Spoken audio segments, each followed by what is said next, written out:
This is intimate. I was told that the biggest problem, Tyler, you're going to have this afternoon is getting Tony Robbins to come out of his shell. Okay, so don't be shy here today. It's all going to be good. We were talking backstage, and you teed up a question that I think is part of every business owner's journey, and that is the art and science of overcoming the obstacles that you face. Yes. They are inevitable. Yes. They are existential sometimes. Yes.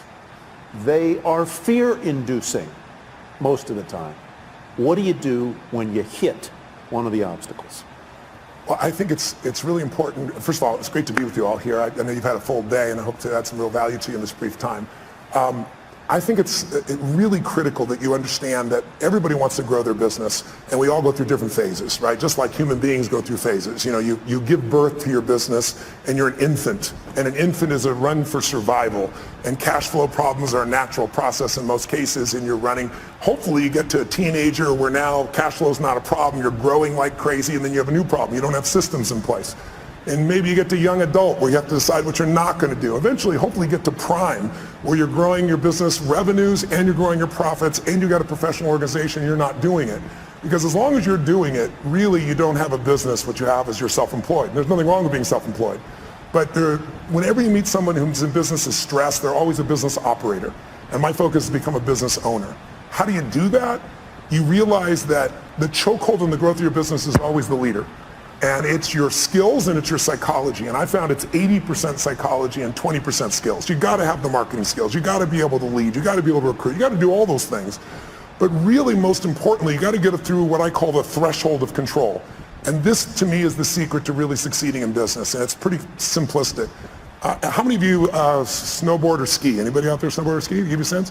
So most people are terminally intermediate when they get in that sport, right? You know, they really never get that good. They're not really a belonger. They're kind of in the middle, and they never get much better. And I think the reason is they never push themselves beyond what they can handle, right?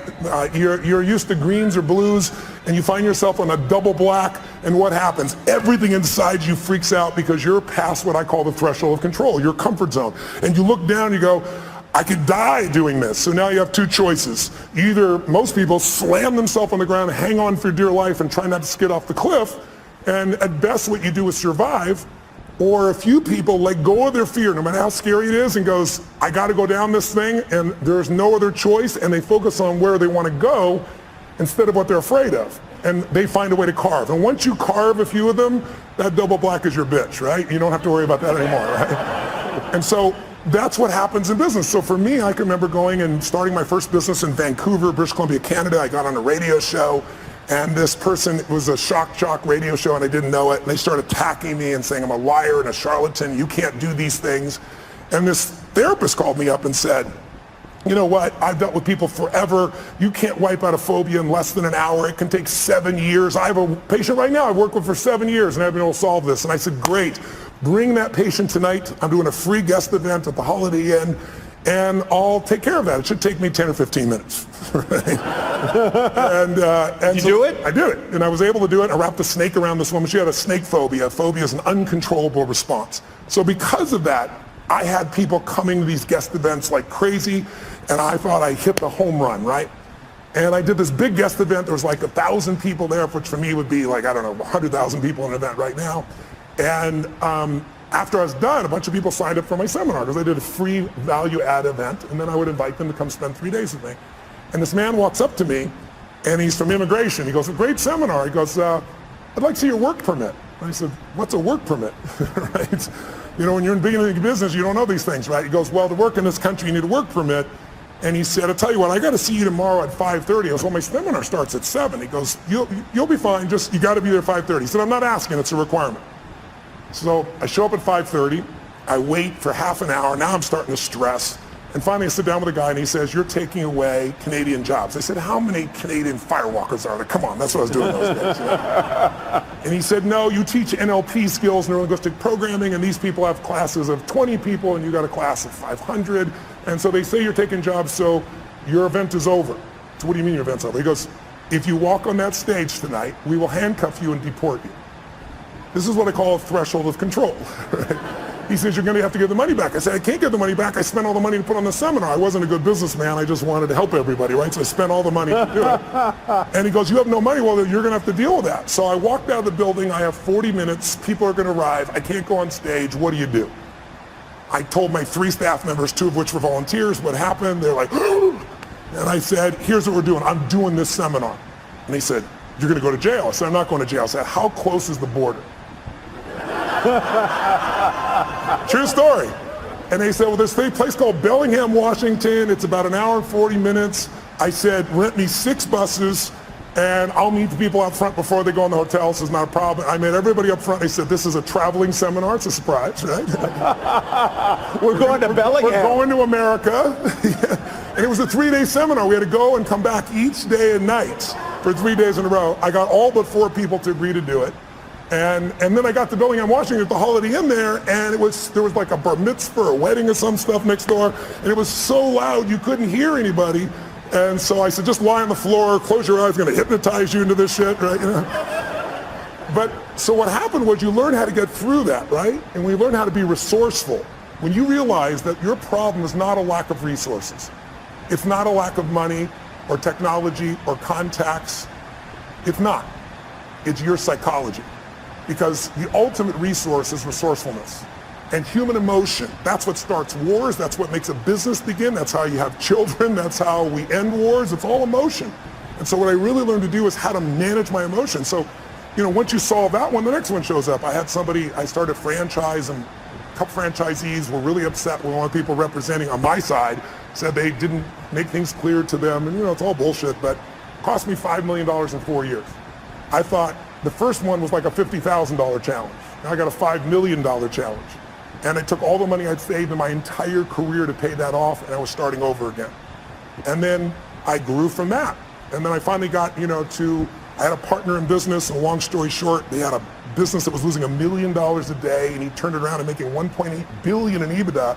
He offered me his partner, and I signed a document saying we're all joint and several. There was $40 million in debt. I figured I had $10 million of the debt to have $1.8 billion in infrastructure.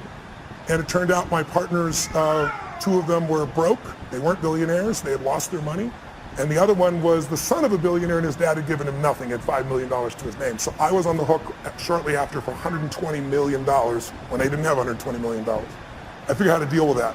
By doing that, I eventually took my companies to this year will surpass $6 billion in 33 companies, because I made it through the threshold of control. So I want you to know, when you see these big numbers by any entrepreneur, they all started with blocking and tackling, and they all started with how do I get both the skill and, more importantly, the psychology. You can get the skill if you can get that part of you that just doesn't die, the part of you that finds the way to add more value than anybody else so you can keep growing. Where does the perseverance come from for you? Where does the indomitable spirit come from? Here, the title of your book, Unshakable. Yeah. Where does the drive come from? You did not grow up in easy circumstances. No. At all. No. No college. No. At all. No. All self-educated. Self-educated, a household that was not easy. True. Is that part of the reason that you are as perseverant as you are, as optimistic as you are, as forceful as you are? That didn't create my optimism. No, it didn't create your optimism. but maybe it was a way to I think it developed moxie. My mother was a really good woman. I didn't talk about it when she was alive, and frankly, even if she passed, I didn't talk about it until one day I was sitting in front of a group of 30 kids that were abused by their parents, and I told them that, you know, your biography is not your destiny, and you're not defined by what happened. But I could see in their eyes, a big, tall, white, rich guy, you know, he doesn't understand. And so I told him the whole story. My mom beating me against the wall till my head bled, pouring liquid soap down my throat till I threw up. So I think in order to protect my younger brother and sister, I had to become a practical psychologist. That drove me, and I developed moxie to be able to deal with stuff. So that was the gift. If my mom had been the mother that I wanted to be, I wouldn't be the man I'm proud to be, I think. So that was the gift in it. But I think the drive part is falling in love with your customers. I love people. I've always loved people. And I hate suffering because I've suffered. And I love to light people up, and not just light them up, pump them up. I love to have them have a skill, have them a tool, have a system. You know, when I do my boot camps each year for our business mastery programs, I guarantee everybody there on the day one, you'll have $1 million of value in your opinion, or we'll give you, keep all the stuff you got and we'll give you your money back. No one ever leaves. because I know how to add that value in the business for those people. So I think the drive is the biggest mistake I think businesses make is many businesses are started by people that you built a product you love. And that may still be true for you. Like you built this great jewelry, or you built this great software, or whatever skill set you have. But the problem is the world changes so fast now. I mean, I'm old enough. Who remembers the Sony Walkman? Anybody ancient enough to remember that shit? That product lasted 20 years. Now a product like that won't even last a year, right? The competition is too high. So today, if you and I are going to really succeed, you got to fall in love with your ideal customer. Because look, I'm sure you know that right now the economy we have is looking pretty good, but it's going to correct because we've done nothing since 2008 except print more money. And we didn't even print money. We put ones and zeros in computers. So there's going to be some corrections, and when those happens, it's going to shake people up.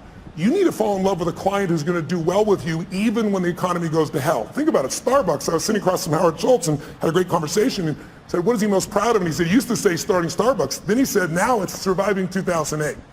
If they closed, I think it was 1,300 stores, if I remember correctly, for $2 coffee. So you need to get your ass ready for winter because it's coming. And if you have got challenges now, but if you do well in winter, you'll dominate for the rest of the time. And the way you do well in winter is you fall in love with your ideal clients, and then you come up with the irresistible offer for them. Steve Jobs created 99-cent songs, but he didn't create that shit. We all know that. Where'd it come from? Who's old enough to remember Columbia House, where you got like 10 albums for $1? Remember that? Or for a quarter and stuff. They built $1 billion company. Tom's Shoes, shitty product. I love him. Great what he does, but 2 for 1, being able to do something where I get it and I benefit somebody else, brilliant idea. Built the whole company on that. He didn't build it on the product. He built it on the mission, right? So you need an irresistible offer for the client who's ideal for you, and you want to fall in love with a client. Don't fall in love with your product or service because those need to change. And if you fall in love with your product or service, somebody's going to beat you. They're going to be anticipating. I always tell businesses, there's 2 businesses you have to manage right now. You have to run the business you're in, because if you don't run that, your cash flow, your challenges are going to bite you. But you also have to run the business you're becoming. And both businesses you have to be making progress on. If you get all excited about the future and all the cool stuff that's coming, and you go work on that, and there's no cash flow now, you're dead in the water. If you just work on today, you're going to wake up and go, what the hell happened? My competition beat me. It's those 2 sides. And my 33 companies, I look at what the company is now and what it has to be constantly. So we're doing the grunt work, if you will, the important day-to-day work, while we're anticipating the future. When you were building your businesses, and you've gone through an evolution, as all business owners do. I mean, what you were doing 30 years ago isn't really what you're doing today. How and when did you know that you were doing in life what you were meant to do? Because I think that's part of the quest of the entrepreneur, is to achieve that. When did you know it? How did you know it? When did I know? I think I've known you. I think you know it at different stages, at different levels, at different times. It's like I can remember one that stands out from you. And you asked that pops in my head is President Clinton calling me. I was with Peter Guber, my partner in the esports business, and we both owned the LAFC new MLS franchise, soccer franchise, building a stadium here. I was at his home in Aspen, and he says, the president's on the line for you. And it was President Clinton. And I picked the phone, and I talked to the president for a few minutes, and he told me what's going on. And I said, Mr. President, I'm completely honored you want me to come visit with you, and I'd love to, but I want you to know I'm not a fan. I said, it was the time in which you said the economy's stupid, and then you turned around and did all these things that weren't related to the economy, and he looked like a very weak president at that point. And I remember Peter looking at me going, you just told the President of the United States you're not a fan. He's calling you, telling you, and inviting you to come out to Camp David. But it was great. I said, I want to be sincere. I'd love to serve you, but I'm not a sycophant, right? Yeah. And so I went there and spent time with him. And I think the moment I know that I was doing what I love was, there were a couple other people there, and they were all trying to get his attention. And he and I went for this walk, and this deer went by, and he was telling me, about all these past presidents. And he was honestly at the time complaining about how unfair things were. And I thought, this is the President of the United States, and he's effed up. And I'm 31 years old, and I got to help this bastard, and then that night he wanted me to stay, and it was New Year's, and I left Aspen with my family and Peter, and I promised my family I'd come back, and I said, no, I promised my family, Mr. President, I said I'd be happy to work with you in the future, and I left. Leaving the president when everybody else stayed, was a moment I realized I'm doing what I'm really supposed to do. I've kept my priorities straight. My family's still number one. Making contribution is number two. I'm able to play on the scale that's global, and I'm able to play on the scale that matters most, which is local and family. I think that would be a moment that sticks out for me. I don't want to spend a lot of time on this, but since you brought up the subject of presidents, I have to ask you about the current president. Yes. Have Walked right into that one. Have you advised him? And if you haven't, how would you help him? Brain transplant? No, just kidding. Look, I know the president quite well. I've known him for many years. I gave him his first big speech. I might be to blame. He wrote about it in his book. He thought he was coming to speak to 200 people in my seminar with 10,000 people, and he just kind of lost it a little bit. And then his number one piece of feedback on how to succeed was get a prenup. And I thought, oh my God. And I know Mrs. Clinton. I know Mrs. Clinton very well as well. So I had a great difficulty in this last election because I felt like both parties lied. And I think that's extremely hard. I mean, everybody tells white lies, but some were pretty exaggerated and obvious on both sides. And so I found it was the more difficult time. I help people on both sides of the aisle. I don't talk about who I help unless they talk about it publicly. President Clinton shared, he called me one day and said, I got this overhead speaker, the president's calling him. It was in my offices, and big offices and 2 floors. I went to pick up this phone, and sure enough, it's the secretary, and the president's waiting, and he says, Tony, they're going to impeach me in the morning. What should I do? I was like, could you call me sooner? It's tomorrow morning, right? What the hell are you going to do, right? So, he said, what should I do? And I said, the answer is not what should I do, you're asking the wrong question. First question I'm going to ask is, what do you want? Do you want parents, moms, dads to have their kids look up to you, or do you want to just stay in office? I mean, it's a different outcome. I said, if you want to stay in office, I said, easy for me, I'm not a lawyer and I'm not in your position, but let's be honest, you're never going to get thrown out of office. There's too many votes on your side. So I said, you're going to stay in office if you do nothing.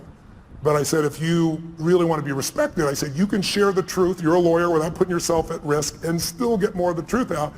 And we had this great conversation. He said, man, that's exactly right. That's exactly what I do. So I'll call you back. I'll call you back in 20 minutes. So I'm waiting 20, 30, 45. About an hour later, the secretary calls me and says, President wants you to know he's still resolving things. He wants to get back to you. And then another 30 minutes went by, and I'm thinking, I'm affecting history here, right? And then I saw him standing with all the Democrats beside him just saying, nope, we're going to kind of keep the same component and went through things. So over the years, I've had a chance to work with people on all sides. And what I think about the current president is he's a terrible communicator, but I think he actually has some good ideas. And I also think he's communicated so poorly, and our world is so divided that now anything he says is seen through that filter. If I think you are the nicest man in the world, it totally controls my experience of you. It has nothing to do with you. It's my belief. If you treat me mean one day and we're best friends, I'll probably go, you're having a bad day, right? If I can't resolve it with you.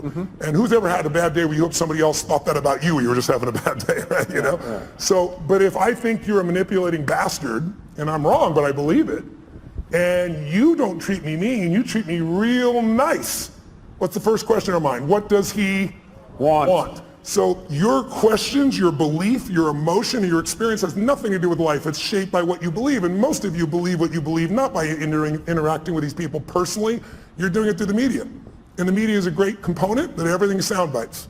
And let's be honest, it's no longer about informing you. It's about startling you.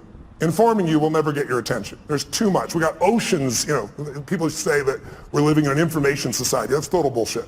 The information society died a long time ago, right? We're drowning in information. We're starving for wisdom. And what we get now are sound bites. And now people don't, it's not news anymore. On both sides of the table, people basically pretend it's news when it's all commentary. And so your perception, it's like I had lunch recently with George W. Bush. I brought him out to speak to a group of my funding groups. And I bring up people on both sides of the aisle. And this year we're working with President Obama to see if we can get him in. But to give you an idea, most people there thought, they're more liberal, and they were thinking this guy's evil. And after 2 hours of conversation, there wasn't a person in the room that still thought that. Right. They liked him, but I asked him about his decisions, and they got to see why he made the decisions he did. And when you see the why, instead of all the bullshit you hear and the generalizations that he's an evil guy, you start to go, wow, I might have made a different decision. I might not have with that information that he had at that time. And I asked him about the current president, and it was still during the election when this was occurring. And I said, obviously, I know you wanted your brother to win. And I admired President Bush for never attacking the past president. He never attacked President Obama. He was a class act, even when he disagreed. So he told me privately what he felt. And then he said, Tony, I remember when Nixon was elected, and he said, I thought that was the end of the American presidency. I mean, the President of the United States is gone. I mean, he's evil, he did the wrong thing. And he said he didn't destroy it. He didn't. And he said, so here's what I figured out. The office is bigger than the occupant. And I really believe that's true. I think if you want to go home tonight with a little bit of comfort inside, go back to that truth. The office is bigger than the occupant. And you see it when he does things, and then there's a judicial branch that balances it. And I think we're in a situation where the biggest challenge we have as a society is we demonize the other side on almost every issue. Right. It used to be that, congressmen and senators would go fight like crazy on the floor, and then they go have a beer together. Now you're radioactive if you talk to somebody. And that's huge. I met Mr. Gorbachev. I got a chance to fly him for 4.5 hours, and I asked him what ended the Cold War, and he said the end of demonization. He said it used to be you guys were attacking us, and everything you did was evil. We were the evil empire, and we knew you were evil. And he said one day, he said I was sitting there with President Reagan, and he was lecturing me. And he said I could feel the anger. He said I could feel my face burning red. I was so mad. And I said to him, you are not my teacher, and I am not your student, and you will not lecture me. And he said, then I lectured him on the evils of capitalism. And then we're going back and forth, and he said, so that's when in the Cold War. And I said, that's a really great answer, but I'm with you for 4 hours, and I want to know the moment. What's the moment? I'm a student of history. What changed the world? Because most of us forget. That's probably, take away terrorism. Terrorism is nothing compared to the level of nuclear assault that the USSR and the US had at that stage. Biggest change we've had. And he thought for a moment, and he shared this great moment with me. He said, he hit his leg, he's talking through an interpreter, but he recognizes, understands a lot of English. He's smacking his leg and giggling like a little kid. He goes, I will tell you the moment. He said, we were having this fight, back and forth, back and forth. I was lecturing him, he was lecturing me, and all of a sudden he just stood up like this, and he said, this is not working. And he turned and walked 3 steps away, and then he turned back and said, can we start fresh?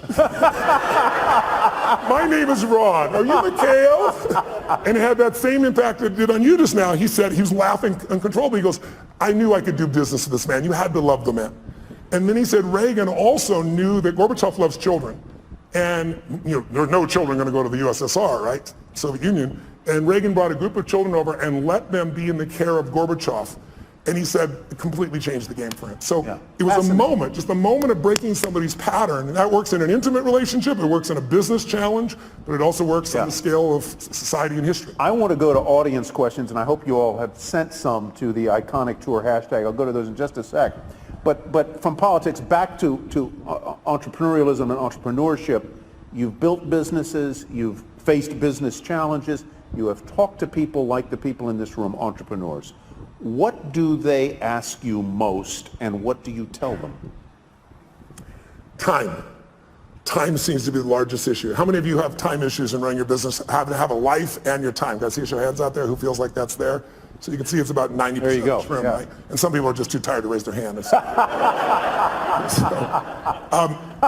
But the issue of time is not the real issue. The real issue is that they're operating as an operator, not an owner. Yeah. And so what I start to do in the beginning, you have to do both, right?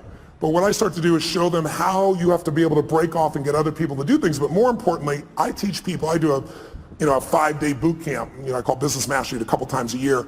And we bring in businesses from all over the world, literally. And we have people just starting a business, and we have people with, businesses that are doing $1 billion, $2 billion, $3 billion.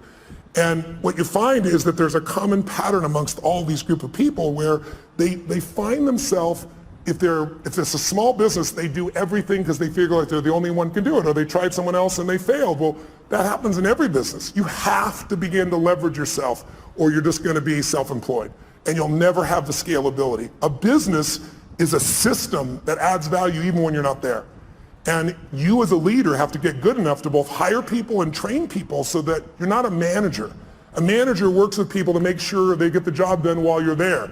But if you have to be there, could I run 33 companies? I mean, every 4 days I'm on a plane, train,